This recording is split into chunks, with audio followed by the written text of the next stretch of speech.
Shalom, selamat siang Bapak Ibu Saudara yang dikasihi Tuhan Yesus Kristus. Selamat kita berjumpa kembali dalam renungan pada siang hari ini.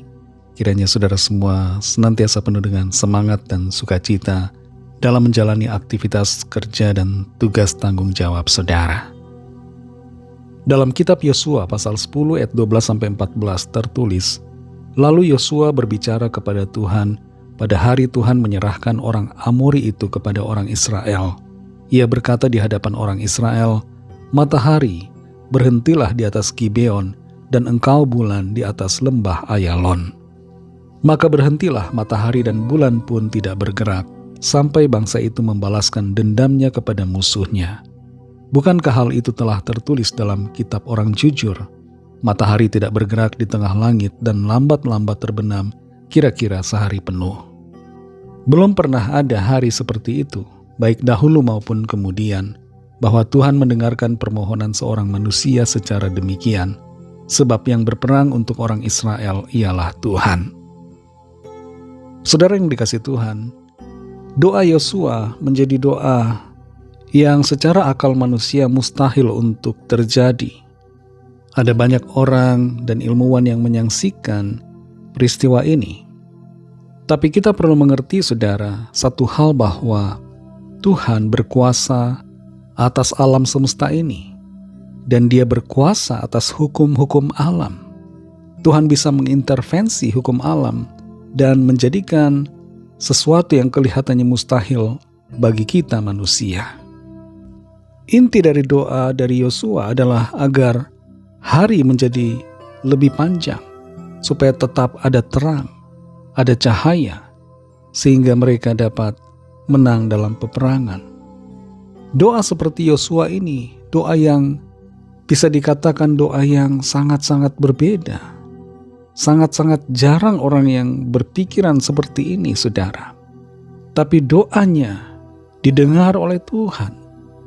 Bangsa Amori yang berperang melawan bangsa Israel pada waktu itu adalah bangsa yang menyembah matahari dan bulan. Mereka menganggap matahari dan bulan sebagai dewa dan dewi. Dan permintaan doa Yosua di hadapan semua bangsa itu menunjukkan kepada bangsa Amori siapa yang berkuasa, bahwa apa yang mereka anggap sebagai dewa ternyata tidak berkutik di hadapan kuasa Allah, Sang Pencipta langit dan bumi, yang disembah oleh bangsa Israel.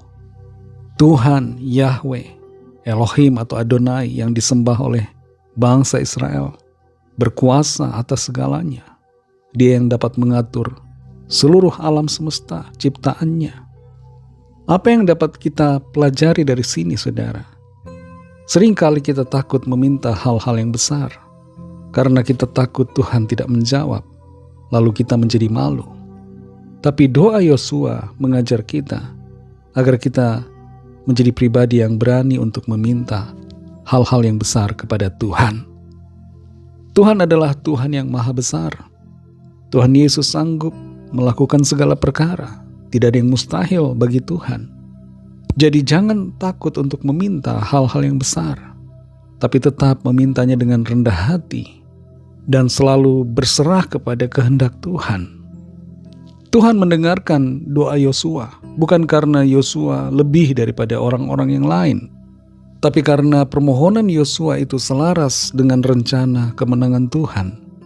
Kita perhatikan di sini di ayat 14 bahwa yang berperang untuk orang Israel ialah Tuhan.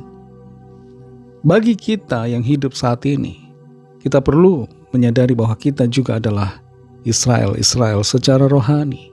Kita adalah bangsa pilihan Tuhan oleh karena iman kepada Tuhan Yesus Kristus. Dan karena itu Tuhanlah yang berperang untuk kita.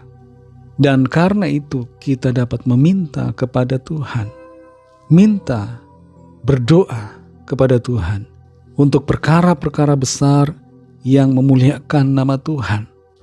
Kalau ada di antara keluarga saudara yang belum percaya dan mungkin masih tersesat jalan hidupnya, doakan, minta kepada Tuhan agar dia mengalami lawatan Tuhan.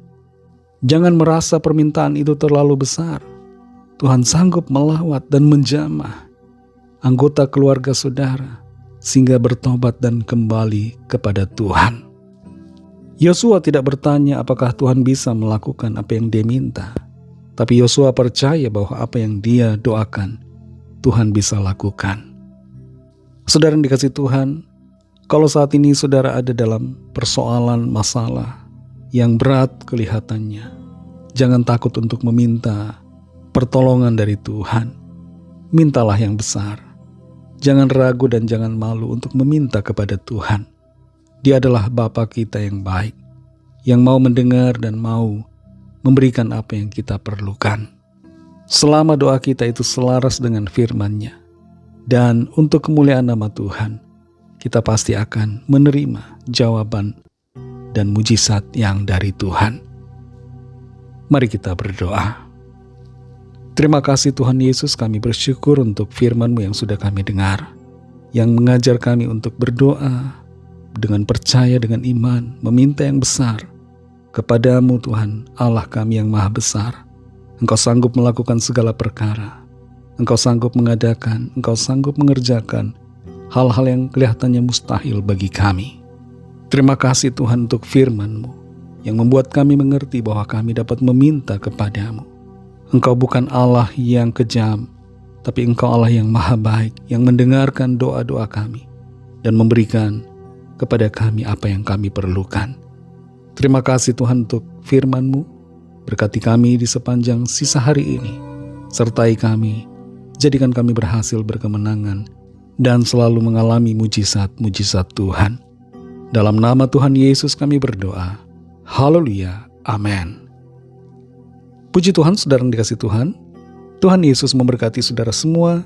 Selamat melanjutkan aktivitas saudara. Dan sampai jumpa dalam renungan yang berikutnya. Haleluya.